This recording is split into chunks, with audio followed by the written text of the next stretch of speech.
கடலூர் மாவட்டம் சிதம்பரம் அண்ணாமலை நகரில் கஞ்சா விற்பனையில் ஈடுபட்ட இளைஞரை போலீசார் துப்பாக்கியால் சுட்டு பிடித்துள்ளனர். போலீசை தாக்கிவிட்டு தப்பி ஓட முயன்றவர் காலில் துப்பாக்கி குண்டு பாய்ந்துள்ளது. நடந்தது என்ன?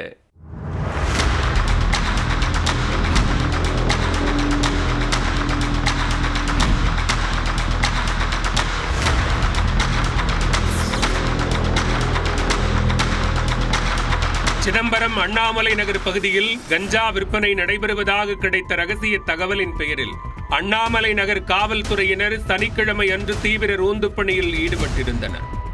அப்போது சிவபுரி சாலையில் சந்தேகத்திற்கிடமான வகையில் நின்று கொண்டிருந்த வல்லம்படுகையைச் சேர்ந்த நவீன், கோவிந்தசாமி நகரைச் சேர்ந்த கௌதம், வல்லத்துறையைச் சேர்ந்த அருள் ஆகிய 3 பேரை போலீசார் மடக்கி பிடித்து விசாரணை மேற்கொண்டனர். விசாரணையில் அவர்கள் கஞ்சா விற்பனையில் ஈடுபட்டது தெரிய வந்தது. தொடர்ந்து அவர்களிடமிருந்து 1 கிலோ கஞ்சாவை போலீசார் பறிமுதல் செய்தனர்.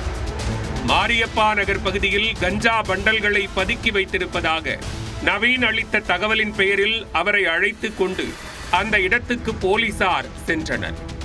அப்போது சம்பவ இடத்தில் நவீன் மறைத்து வைத்திருந்த கத்தியை எடுத்து காட்டி போலீசாரிடமிருந்து தப்பிச் செல்ல முயன்றதாக கூறப்படுகிறது. அவரை பிடிக்க முயன்ற காவலர் ஐயப்பனை அரிவாளால் வெட்டிய நவீன் அங்கிருந்து தப்பி ஓடியிருக்கிறார். உடனே காவல் ஆய்வாளர் அம்பேத்கர் தனது கை துப்பாக்கியால் நவீனின் காலில் சுட்டு பிடித்திருக்கிறார். கால் முட்டியில் குண்டு பாய்ந்த நிலையில் அங்கேயே சுருண்டு விழுந்த நவீனை போலீசார் மீட்டு அரசு மருத்துவமனையில் சேர்த்துள்ளனர். மருத்துவமனையில் போலீஸ் பாதுகாப்புடன் நவீனுக்கு சிகிச்சை அளிக்கப்பட்டு வருகிறது.